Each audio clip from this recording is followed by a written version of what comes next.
Assalamualaikum warahmatullahi wabarakatuh.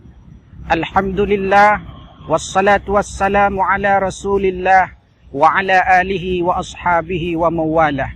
Sahabat ibrah yang dimuliakan Allah Subhanahu wa taala.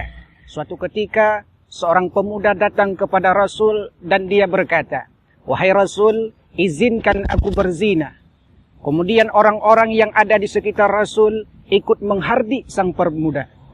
Dengan wajah berseri dan tersenyum, Nabi memanggil sang pemuda.